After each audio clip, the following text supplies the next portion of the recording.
ನಾವು interview attend ಮಾಡೋಕ್ಕೆ ಹೋಗ್ತಾ ಇರೋದು RRBPO ಪೋಸ್ಟಿಗೆ. ಸೊ ಅದ್ರದ್ದು ರೋಲ್ ಏನು ಅಂತ ನೋಡ್ಕೋಬೇಕಾಗತ್ತೆ. ಫಸ್ಟು ಕಸ್ಟಮರ್ ಸರ್ವಿಸ್ ಅಂದರೆ ಕಸ್ಟಮರ್ಗೆ ಅಕೌಂಟ್ ಓಪನ್ ಮಾಡಿಕೊಡೋದು, ಡೆಪಾಸಿಟ್ ಮಾಡಿಸೋದು, ವಿತ್ಡ್ರಾವಲ್ ಮಾಡೋದು, ಅಥವಾ ಅವ್ರಿಗೆ ಏನಾದ್ರು ಕ್ವೈರೀಸ್ ಇದ್ದರೆ ಅದನ್ನು ಅಟೆಂಡ್ ಮಾಡೋದು. ಇದು ಫಸ್ಟ್ ರೋಲ್ ಆಗುತ್ತೆ. ನೆಕ್ಸ್ಟು ಲೋನ್ ಅಪ್ರೈಸಲ್ ಮತ್ತು ಸ್ಯಾಂಕ್ಷನ್. RRBಯಲ್ಲಿ ಡಿಫ್ರೆಂಟ್ ಟೈಪ್ ಆಫ್ ಲೋನ್ಸ್ ಇರುತ್ತೆ. Agriculture loan, KCC loan, MSME loan, SHG loan, ಈ ಥರ ಡಿಫ್ರೆಂಟ್ ಲೋನ್ಗಳನ್ನ ಅಪ್ರೈಸಲ್ ಮಾಡಿ ಸ್ಯಾಂಕ್ಷನ್ ಮಾಡೋದು. ನೆಕ್ಸ್ಟು ಯಾವ್ಯಾವ ಕಸ್ಟಮರು ಯಾವ ಸ್ಕೀಮಿಗೆ ಸರಿ ಹೊಂದ್ತಾರೆ ಅದನ್ನು ನೋಡ್ಕೋಬೇಕಾಗತ್ತೆ. ಡಿಫ್ರೆಂಟ್ ಸ್ಕೀಮ್ಸ್ ಇರುತ್ತೆ. Like PM Jan Dhan Yojana, Kisan credit card, PM Fasal Bima Yojana, direct benefit transfer, SHGs loan, Mudra loan, ಈ ಥರ ಡಿಫ್ರೆಂಟ್ ಸ್ಕೀಮ್ಸ್ ಇದೆ. ಯಾರಿಗೆ ಯಾವ್ದು ಸೂಟ್ ಆಗುತ್ತೆ ಅಂತ ನೋಡಿಬಿಟ್ಟು ಅದನ್ನು ಇಂಪ್ಲಿಮೆಂಟೇಷನ್ ಮಾಡೋದು ಥರ್ಡ್ ರೋಲ್ ಆಗುತ್ತೆ. ನೆಕ್ಸ್ಟು ಲೋನ್ ರಿಕವರಿ ಮತ್ತು NPA ಮ್ಯಾನೇಜ್ಮೆಂಟ್. ಫಸ್ಟು ನಾವು ಮೇನ್ ರೋಲ್ ಅಂದರೆ ಲೋನ್ನ ಮಾನಿಟರ್ ಮಾಡೋದು. ನೆಕ್ಸ್ಟು ರೀಪೇಮೆಂಟ್ನ ಫಾಲೋ ಅಪ್ ಮಾಡೋದು. Next control the NPS. Fifth ಏನಂದರೆ ಫೀಲ್ಡ್ ವಿಸಿಟ್ ಮಾಡಬೇಕಾಗತ್ತೆ. ಯಾಕಂದರೆ ಲೋನ್ ವೆರಿಫಿಕೇಷನ್ ಮತ್ತು ಲೋನ್ ರಿಕವರಿಗೆ ನಾವು ಫೀಲ್ಡ್ ವಿಸಿಟ್ ಹೋಗಬೇಕಾಗುತ್ತೆ. ಫಸ್ಟು ಅವ್ರದ್ದು ಹೊಲಕ್ಕೆ ವಿಸಿಟ್ ಮಾಡಬೇಕಾಗುತ್ತೆ. SHG ಗ್ರೂಪ್ಸ್ ಇದ್ದರೆ ಅವ್ರನ್ನ ಮೀಟ್ ಮಾಡಬೇಕಾಗುತ್ತೆ. MSME ಸೆಕ್ಟರ್ಸ್ ಇದ್ದರೆ ಅಲ್ಲಿಗೂ ಹೋಗಿ ವಿಸಿಟ್ ಮಾಡಬೇಕಾಗುತ್ತೆ. ಇದು ಫೀಲ್ಡ್ ವಿಸಿಟ್. ನೆಕ್ಸ್ಟ್ ಕ್ಲರಿಕಲ್ ಸ್ಟಾಫ್ಗಳಿಗೆ ಗೈಡ್ ಮಾಡಬೇಕಾಗುತ್ತೆ, ಅವ್ರನ್ನ ಸೂಪರ್ವೈಸ್ ಮಾಡಬೇಕಾಗುತ್ತೆ. Next day to day daily branch ಆಪ್ರೇಷನ್ಗಳನ್ನ ನೋಡ್ಕೋಬೇಕಾಗುತ್ತೆ. ಇದು 6th one. 7th financial inclusion and financial literacy. ಹಳ್ಳಿಗಳಲ್ಲಿ, ರೂರಲ್ ಏರಿಯಾಗಳಲ್ಲಿ ಅವೇರ್ನೆಸ್ ಪ್ರೋಗ್ರಾಮ್ನ ಮಾಡೋದು. ನೆಕ್ಸ್ಟ್ ಬ್ರ್ಯಾಂಚ್ ಅಡ್ಮಿನಿಸ್ಟ್ರೇಷನ್ ಅಂದರೆ RBI ಮತ್ತು NABARD ಗೈಡ್ಲೈನ್ಸ್ನ ಇನ್ಶೋರ್ ಮಾಡೋದು. ಇದು RRBPOದು ಮೇನ್ ರೋಲ್ಸ್ ಆಗಿರುತ್ತೆ. 1 to 6 important. 7th and 8th ಹೇಳದೇ ಇದ್ರೂ ನಡೆಯುತ್ತೆ. 1 to 6th ನೋಡ್ಕೊಳ್ಳಿ. Next topic one state one RRB policy. ಇದರಲ್ಲಿ ಏನಂದರೆ ಒಂದು ಸ್ಟೇಟ್ಗೆ ಒಂದು RRB ಇರಬೇಕು ಅಂತ ಈ ಪಾಲಿಸಿನ ತಗೊಂಬಂದರು.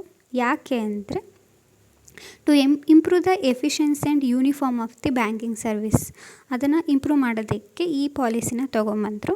ಮುಂಚೆ ಏನಾಗ್ತಾಯಿತ್ತು ಅಂದರೆ ಒಂದು ಸ್ಟೇಟಲ್ಲಿ 2 ಅಥವಾ ಅದಕ್ಕಿಂತ ಜಾಸ್ತಿ RRBಗಳಿರ್ತಾಯಿತ್ತು. So different policy, different system ಇರ್ತಾಯಿತ್ತು. ಇದನ್ನೆಲ್ಲನೂ ಯೂನಿಫಾರ್ಮ್ ಮಾಡೋಕ್ಕೆ, ಸಿಮಿಲರ್ ಟೈಪ್ ಆಫ್ ಪಾಲಿಸಿ ಮತ್ತು ಸಿಸ್ಟಮ್ನ ಮೇಂಟೈನ್ ಮಾಡೋದಕ್ಕೆ one state one RRB policy ತೊಗೊಂಬಂದರು. ಇವಾಗ ಒಂದು ಸ್ಟೇಟಲ್ಲಿ ಇದ್ದಿದ್ದ ಎಲ್ಲ ಡಿಫ್ರೆಂಟ್ RRBಗಳನ್ನ ಮರ್ಜ್ ಮಾಡಿ ಒಂದು ಸ್ಟೇಟಿಗೆ ಒಂದೇ RRB ಅಂತ ಇವಾಗ ಚೇಂಜ್ ಮಾಡಿದ್ದಾರೆ. ಸೊ ನಮ್ಮದು ಕರ್ನಾಟಕದಲ್ಲಿ ಎಲ್ಲ ಮುಂಚೆ ಇದ್ದಿದ್ದು ಗ್ರಾಮೀಣ ಬ್ಯಾಂಕ್ಗಳನ್ನ ಮರ್ಜ್ ಮಾಡಿಬಿಟ್ಟು ಕರ್ನಾಟಕ ಗ್ರಾಮೀಣ ಬ್ಯಾಂಕ್ ಮಾಡಿದ್ದಾರೆ.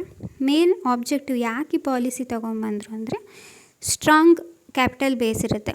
ಮುಂಚೆ ಆದರೆ ಬೇರೆ ಬೇರೆ ಡಿಫ್ರೆಂಟ್ ಬ್ಯಾಂಕ್ ಇತ್ತು, ಇದ್ದಿದ್ದ ಕ್ಯಾಪಿಟಲ್ ಎಲ್ಲ ಡಿಸ್ಟ್ರಿಬ್ಯೂಷನ್ ಆಗ್ತಾಯಿತ್ತು. ಸೊ ಇವಾಗ ಒಂದೇ ಬ್ಯಾಂಕ್ ಅಂಡರಲ್ಲಿ ಬಂದಾಗ ಸ್ಟ್ರಾಂಗರ್ ಕ್ಯಾಪಿಟಲ್ ಬೇಸ್ ಬರುತ್ತೆ. ಸೊ ಹಾಗಾಗಿ ಈ ಪಾಲಿಸಿನ ಮಾಡಿದರು. ಈ ಪಾಲಿಸಿಯಿಂದ ಕಸ್ಟಮರಿಗೆ ಏನು ಬೆನಿಫಿಟ್ ಆಗುತ್ತೆ, ಎಂಪ್ಲಾಯೀಸಿಗೆ ಏನು ಬೆನಿಫಿಟ್ ಆಗುತ್ತೆ ಅಂತ ಹೇಳಿದ್ದಾರೆ.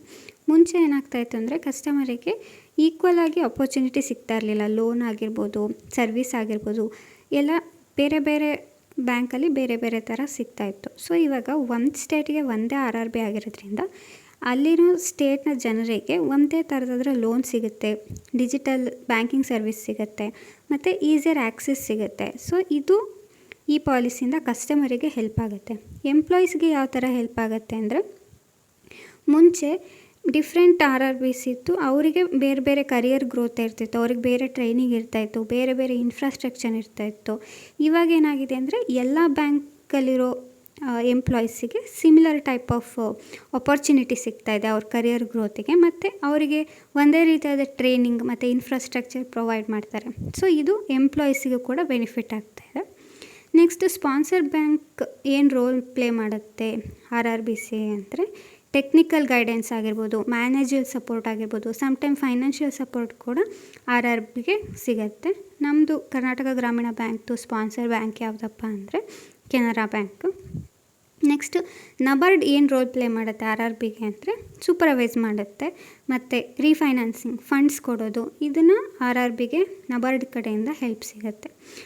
ಫೈನಲ್ ಏನು RRBದು ಅಂದರೆ strengthen and improve the rural banking and financial inclusion.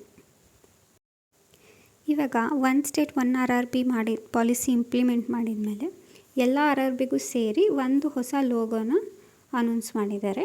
ಇದು ಹೊಸ ಲೋಗೋ. ಈ ಲೋಗೋ ಹೆಂಗೆ ಕಾಣಿಸುತ್ತೆ ಅಂದರೆ 3 ಥರ ನಾವು ಅದನ್ನು ನೋಡ್ಬೋದು. ಒಂದು ಆ್ಯರೋ ಥರ, ಅಂದರೆ ಬಾಣದ ಥರ ಕಾಣಿಸುತ್ತೆ. ಬಾಣದ್ದು ಫ್ರಂಟ್ ಶೇಪ್ ಇರುತ್ತಲ್ಲ ಆ ಥರ ಕಾಣಿಸುತ್ತೆ.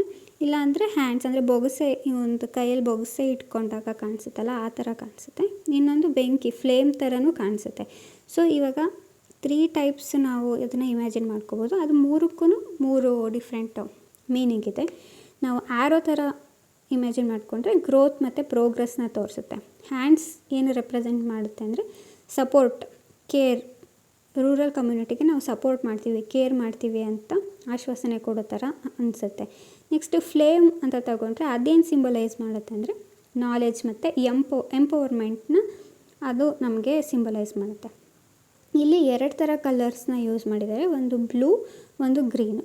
ಡಾರ್ಕ್ ಬ್ಲೂ ಏನು ರೆಪ್ರೆಸೆಂಟ್ ಮಾಡುತ್ತೆ ಅಥವಾ ಸಿಗ್ನಿಫೈಸ್ ಮಾಡುತ್ತೆ ಅಂದರೆ ಫೈನಾನ್ಷಿಯಲ್ ಮತ್ತು ಟ್ರಸ್ಟ್ನ ಅದು ಸಿಂಬಲೈಸ್ ಮಾಡುತ್ತೆ. ನೆಕ್ಸ್ಟ್ ಗ್ರೀನ್ ಕಲರ್ ಏನಂದರೆ ಲೈಫ್ ಮತ್ತು growth. Next RRB related questions ಏನು ಕೇಳ್ಬೋದು ಅಂದರೆ what is RRB? RRB stands for regional rural bank. ಏನು ಮಾಡುತ್ತೆ ಅಂದರೆ ರೂರಲ್ ಮತ್ತು ಸೆಮಿ ಅರ್ಬನ್ ಏರಿಯಾಸ್ಗೆ ಬ್ಯಾಂಕಿಂಗ್ ಫೆಸಿಲಿಟೀಸ್ನ ಕೊಡುತ್ತೆ. ಮೇನ್ ಫೋಕಸ್ ಏನಂದರೆ ಅಗ್ರಿಕಲ್ಚರ್ ಮತ್ತು MSME ಈ ಒಂದು ಸೆಕ್ಟರಿಗೆ ಫೈನಾನ್ಷಿಯಲ್ ಹೆಲ್ಪ್ ಮಾಡೋದು RRBದು ಮುಖ್ಯ ಉದ್ದೇಶ. ಇದೇನೇನು ಮಾಡುತ್ತೆ ಅಂದರೆ ಬ್ಯಾಂಕಿಂಗ್ ಸರ್ವಿಸ್ ಆಗಿರ್ಬೋದು, ಕ್ರೆಡಿಟ್ ಯಾರ್ಯಾರಿಗೆ ಕೊಡುತ್ತೆ ಅಂದರೆ ಫಾರ್ಮರ್ಸಿಗಾಗಿರ್ಬೋದು, ಸೆಲ್ಫ್ ಹೆಲ್ಪ್ ಗ್ರೂಪ್ಸಿಗಾಗಿರ್ಬೋದು, ಚಿಕ್ಕ ಪುಟ್ಟ ಎಂಟರ್ಪ್ರೈಸ್ ಹಾಕ್ಕೊಂಡಿರ್ತಾರೆ ಹಳ್ಳಿ ಕಡೆ ಅವರಿಗೆ. ನೆಕ್ಸ್ಟು ನರೇಗಾದ್ದು ಡೈರೆಕ್ಟ್ ಬೆನಿಫಿಟ್ ಟ್ರಾನ್ಸ್ಫರ್ ಬರುತ್ತಲ್ಲ, ಆ ಎಲ್ಲ ಫೆಸಿಲಿಟಿಗಳನ್ನ ಜನರಿಗೆ ಕೊಡೋದು RRBದು ಮೇನ್ ಉದ್ದೇಶ. RRBದು ಶೇರ್ ಹೋಲ್ಡಿಂಗಲ್ಲಿ 3 ಸ್ಟೇಜಸ್ ಇರುತ್ತೆ. ಒಂದು ಗೌರ್ಮೆಂಟ್ ಆಫ್ ಇಂಡಿಯಾ, ಇನ್ನೊಂದು ಸ್ಟೇಟ್ ಗೌರ್ಮೆಂಟು, ಇನ್ನೊಂದು ಸ್ಪಾನ್ಸರ್ ಬ್ಯಾಂಕ್. ಗೌರ್ಮೆಂಟ್ ಆಫ್ ಇಂಡಿಯಾದಲ್ಲಿ 50% ಆಫ್ ಶೇರ್ ಹೋಲ್ಡಿಂಗ್ ಇದ್ದರೆ ಸ್ಟೇಟ್ ಗೌರ್ಮೆಂಟ್ ಅವ್ರ ಹತ್ರ 15% ಶೇರ್ ಹೋಲ್ಡಿಂಗ್ ಇರುತ್ತೆ. ಸ್ಪಾನ್ಸರ್ ಬ್ಯಾಂಕ್ ಅವ್ರ ಹತ್ರ 35% ಆಫ್ ಶೇರ್ ಹೋಲ್ಡಿಂಗ್ ಇರುತ್ತೆ. ನಮ್ಮದು ಕರ್ನಾಟಕ ಗ್ರಾಮೀಣ ಬ್ಯಾಂಕ್ ತಗೊಂಡ್ರೆ ಗೌರ್ಮೆಂಟ್ ಆಫ್ ಇಂಡಿಯಾ ಅವ್ರ ಹತ್ರ 50% ಇದ್ದರೆ ಕರ್ನಾಟಕ ಗೌರ್ಮೆಂಟ್ ಹತ್ರ 15% ಇರುತ್ತೆ. ನಮ್ಮದು ಸ್ಪಾನ್ಸರ್ ಬ್ಯಾಂಕ್ ಯಾವುದಾಗುತ್ತೆ? ಕೆನರಾ ಬ್ಯಾಂಕ್. ಅವ್ರ ಹತ್ರ 35% ಆಫ್ ಶೇರ್ ಹೋಲ್ಡಿಂಗ್ ಇರುತ್ತೆ. ಸ್ಪಾನ್ಸರ್ ಬ್ಯಾಂಕಿಂದು ಏನು ರೋಲ್ RRBಯಲ್ಲಿ ಅಂದರೆ ಆವಾಗಲೇ ಹೇಳ್ದಂಗೆ ಒಂದು ಮ್ಯಾನೇಜರ್ ರೋಲ್ನ ಪ್ಲೇ ಮಾಡುತ್ತೆ, ಇನ್ನೊಂದು ಫೈನಾನ್ಷಿಯಲ್ ಮತ್ತು ಟೆಕ್ನಿಕಲ್ ಸಪೋರ್ಟ್ನ ಕೊಡುತ್ತೆ RRBಗಳಿಗೆ. ಈ ವಿಡಿಯೋ ರೆಕಾರ್ಡ್ ಮಾಡಬೇಕಾದ್ರೆ 73 ಸಬ್ಸ್ಕ್ರೈಬರ್ಸ್ ಆಗಿದ್ದರು. ನೆನ್ನೆ 53 ಇದ್ದರು, 73 ಆಗಿದೆ. I am so grateful. Thank you so much. ಯಾರ್ಯಾರು ಸಬ್ಸ್ಕ್ರೈಬ್ ಮಾಡಿದ್ದೀರಾ, ಲಾಟ್ಸ್ ಆಫ್ ಲವ್. ಇನ್ನೂ ಯಾರ್ಯಾರು ಸಬ್ಸ್ಕ್ರೈಬ್ ಮಾಡಿಲ್ಲ ಪ್ಲೀಸ್ ಸಬ್ಸ್ಕ್ರೈಬ್ ಮಾಡಿ. ನಿಮಗೆ ಹೆಲ್ಪ್ ಆಗಿದ್ದರೆ ಲೈಕ್ ಮಾಡಿ, ಕಮೆಂಟ್ ಮಾಡಿ. Thank you.